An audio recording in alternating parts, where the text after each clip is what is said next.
The competition Ecology and Public Spaces was conducted by Everyday City Lab and featured on the Decoding Everyday portal.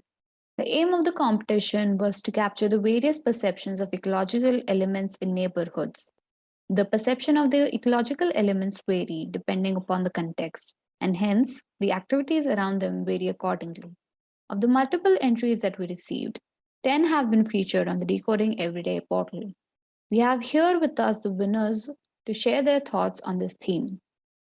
We have Mariam Fatima, who won the first prize for her submission, Ecological Elements in Neighborhoods or Lack Thereof. And we have Yash Mewada over here, who won the second prize for his entry titled, It's Not You, It's Us.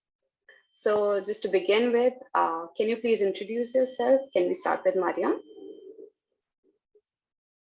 Hi everyone, my name is Mariam Fatima. I live in Delhi and I'm pursuing my master's degree from Ambedkar University, Delhi, and I'm studying urban studies.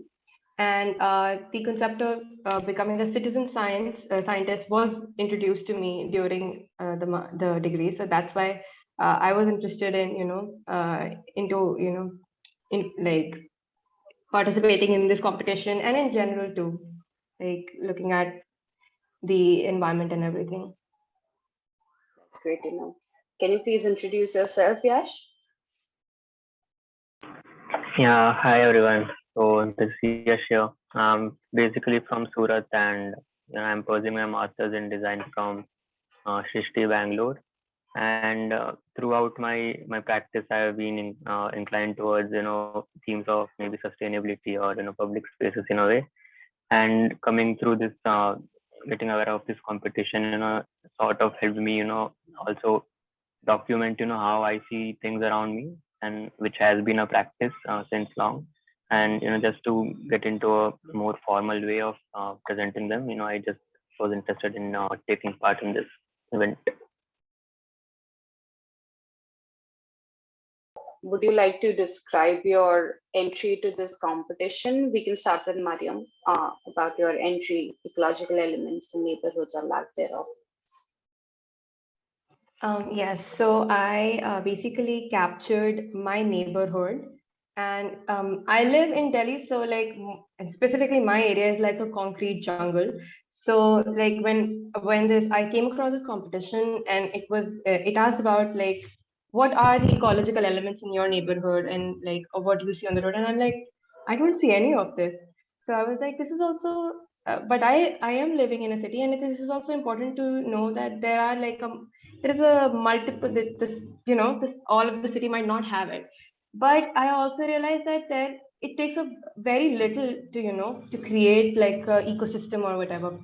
So I started with giving a historical and socioeconomic background of my neighborhood, which is like it's like not high on either the social or economic scale. And then I started looking at the area in front of me. So there is a big DDA land, and it's just a wasteland basically. There is nothing. People are throwing their construction waste there. There is nothing much. Just tall grasses are growing there. That's about it. But since like we started composting on our roof, suddenly there was like birds are coming, and like the squirrels are there. So I was like, okay, so like that it was very, to create an ecosystem, it was like very less, as people we can do a little things to make a difference. So other than that, like I researching on that topic as well about like neighborhoods that are a little backwards or like lack on the social hierarchy or whatever, like backwards on that scale. So I did a little research on that, and I did find out some interesting articles that actually confirmed that it is true, like higher class neighborhoods would definitely have a better biodiversity or like an ecosystem, because first of all, they're planned neighborhoods, so they obviously have like roads that have trees on them, and like houses also, they have they plant trees and everything, like plants. And nowadays, like we also find people pursuing urban agriculture. That is also thing. So there is rooftop farming and stuff. But in my neighborhood, there was like a complete it's a concrete thing.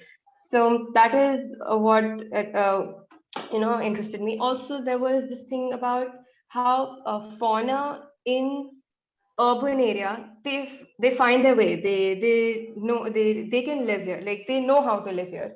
So I also read an article about that as well. Like it was about Chicago and how coyotes there, they just live in like abandoned train tracks and stuff like that. So I'm like, yeah, like no matter what the neighborhood, we can always find like stray dogs and community dogs.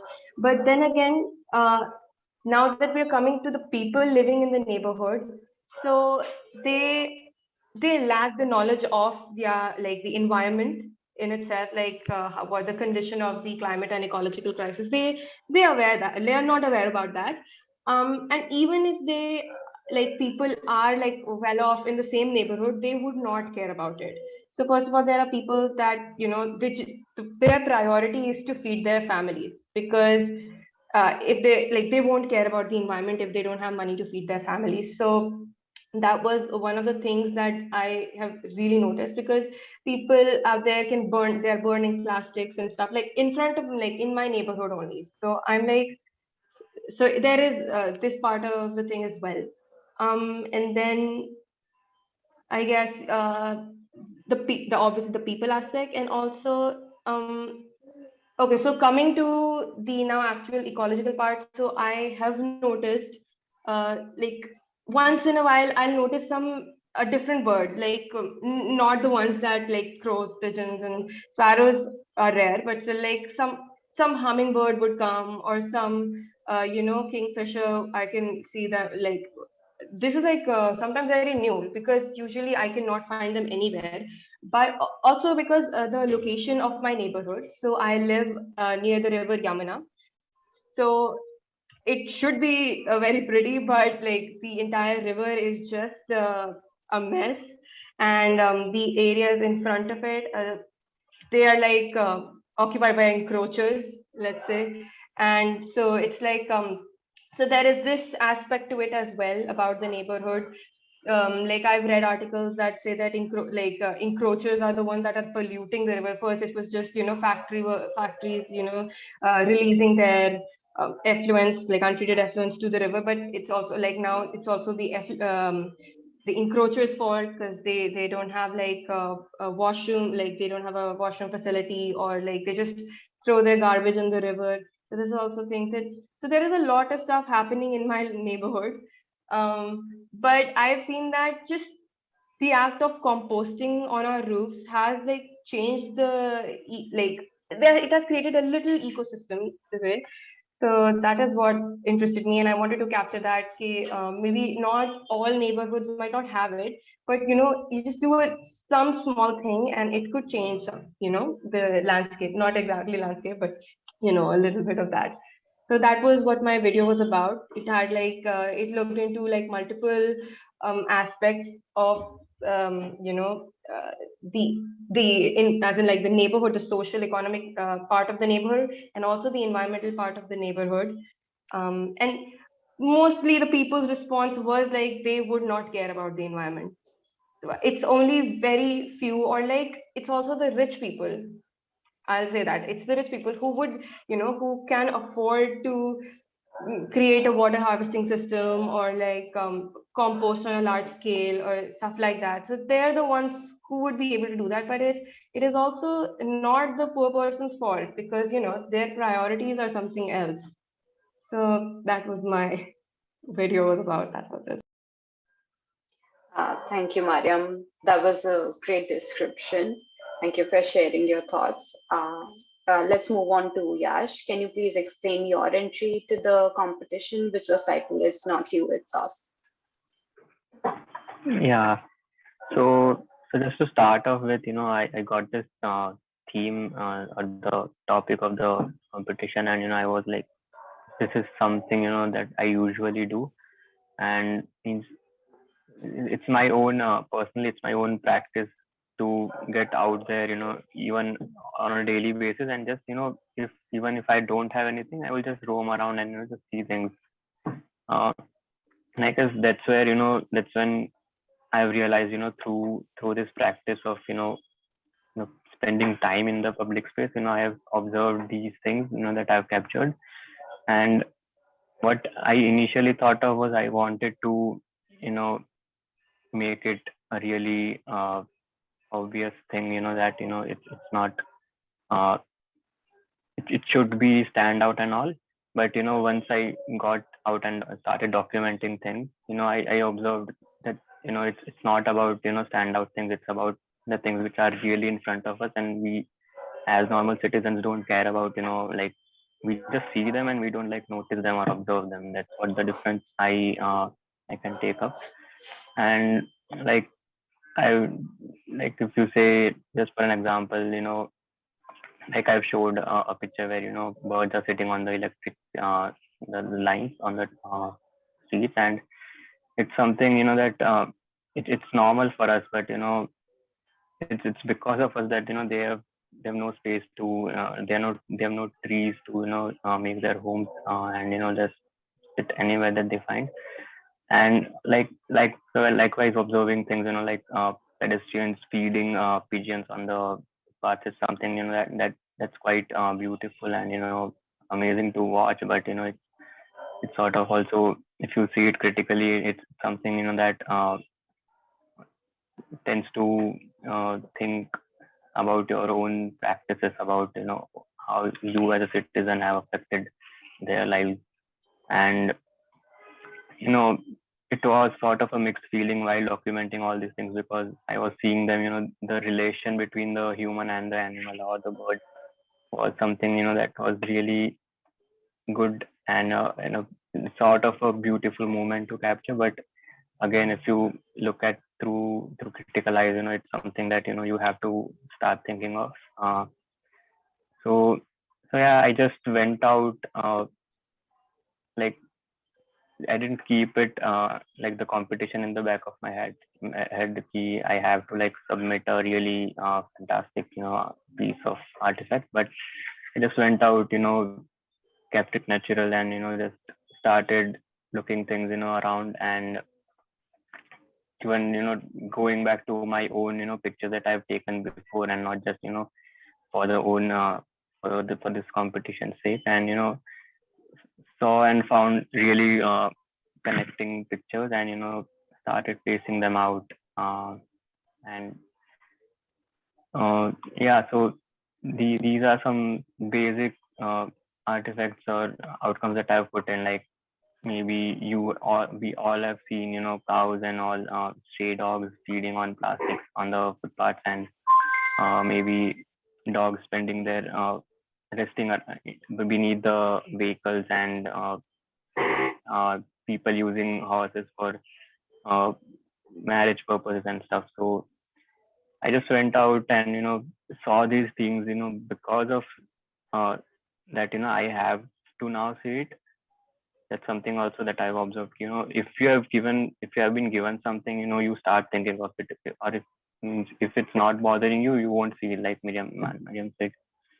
So yeah, I mean, just short, a few selected pieces that I put up, and the caption, I would say, is something which was also, it just came out naturally. I didn't think of it much, and I'm lucky that I got this, or else I would have to like sit for maybe hours to just think of caption. So yeah, and yeah, I mean, the overall theme the message that I wanted to send is, go out and just keep observing, and keep observing the thing that life always finds a way, be going out of our comfort zones, or be the animals or birds or the ecology around, adjusting to our own urban constructions and stuff. So yeah, this was my entry. Okay. Thank you very much for sharing your thoughts about and describing your entry. So just to briefly ask, both of you have also told about what is your understanding of the theme, and how did this idea come about, any works that you referred to, so which is great. Do you also recollect any other entries which are featured on the portal that intrigued you?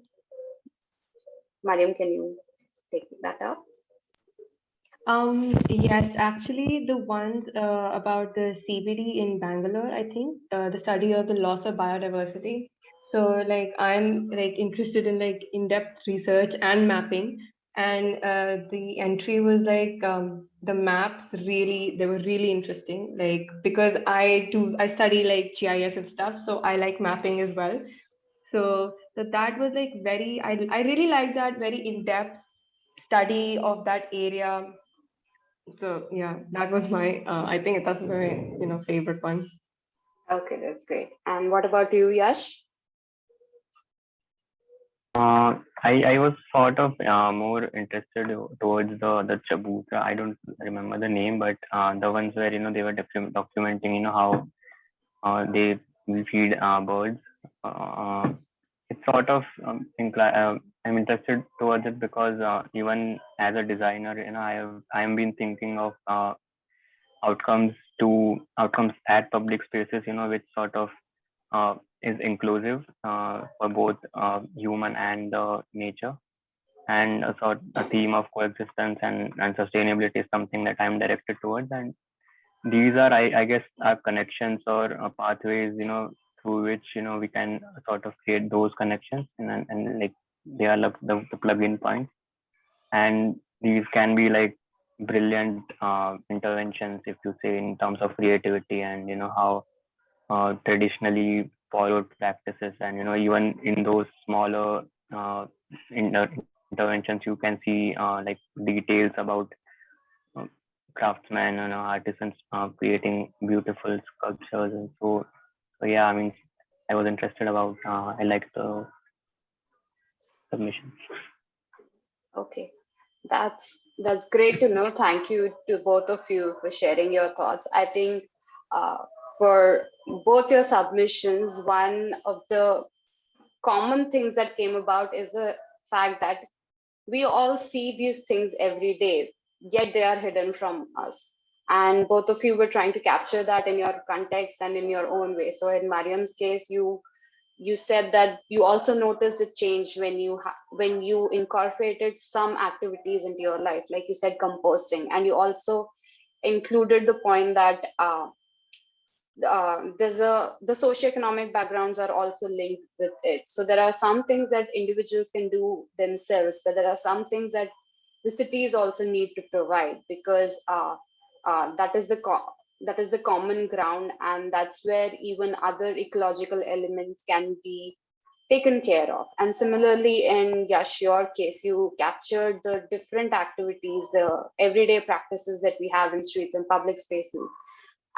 But it's while the other ecological elements like birds or animals, cows, they have adapted to our environments, they have adapted to what we have done. We also have to consciously think uh, as to the fact that they are also residents of that neighborhood, and it's not just us. And I think both your entries as well as all the other entries that we've received capture that very well. So thank you very much for your time today to discuss your ideas and your understandings. It was really nice to have you. And it's all from my end. Thank you so much. Thank you for the great initiative and good activity, I would say. So looking forward to taking more of those.